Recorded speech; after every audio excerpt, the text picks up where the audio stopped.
La procréation est-elle un droit naturel? Par Émile Berlerme en août 2025. La vérité est un bien public, donc un service public. Le pouvoir existe naturellement. Chaque animal en possède, plus ou moins.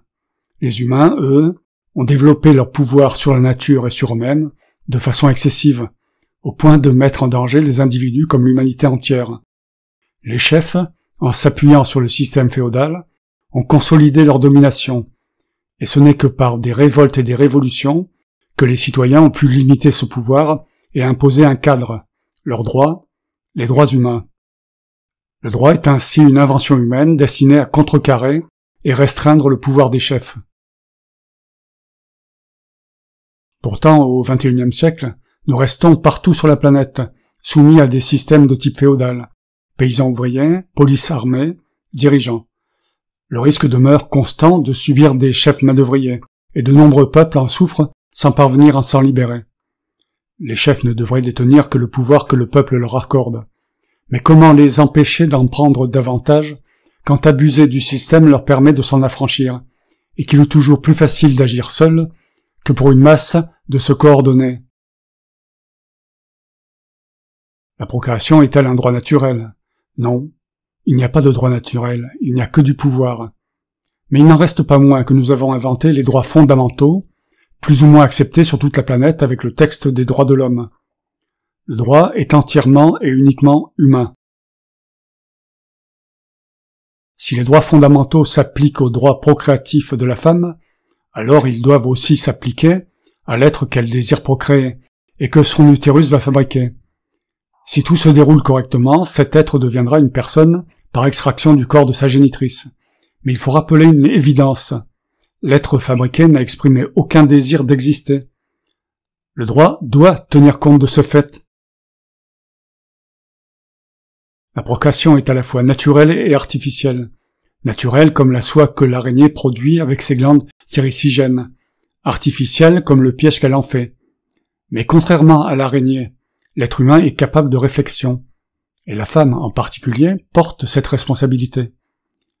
Dès lors, ne pas interroger le sens de procréer, quand cela engage la vie, la souffrance et la mort d'un autre être, c'est refuser son propre devoir d'humanité. Le devoir également est entièrement et uniquement humain.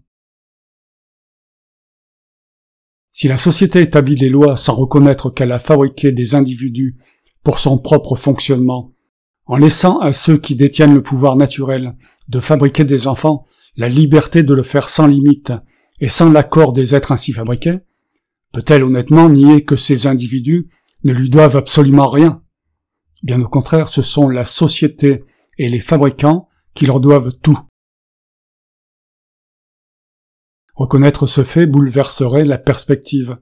Cela obligerait la société à accueillir chaque être humain comme un invité. Alors la société tout entière, et plus largement l'humanité, pourrait enfin se percevoir comme une communauté d'invités de passage sur cette planète, et fonctionner sans heurts et sans agressivité.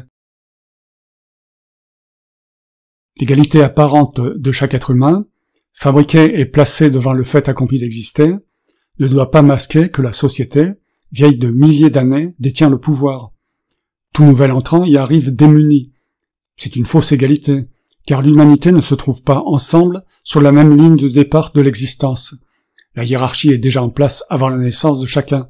Les cartes sont distribuées, les règles préétablies, et les nouveaux venus n'ont aucun pouvoir d'accepter ou de refuser cette association. Si vous établissez des lois, c'est que vous vous considérez comme des êtres humains, et vous ne cessez de proclamer votre supériorité sur l'animal. Ces lois ont pour but d'empêcher les États d'exercer un pouvoir excessif sur les individus. Alors, en tant qu'être humain, reconnaissez cette vérité absolue. Nous avons tous été fabriqués pour servir la société, et non pour notre propre service. Cela implique que nos responsabilités envers la société sont sans valeur. Nous pouvons avoir des droits, parce que vous invoquez l'humanité, mais nous n'avons aucun devoir. L'humanité ne peut ignorer la contrainte initiale qu'elle impose à chaque nouvel être, avec son lot inévitable de risques, de souffrances et de morts, et cela uniquement pour son service, non pour celui de l'être fabriqué.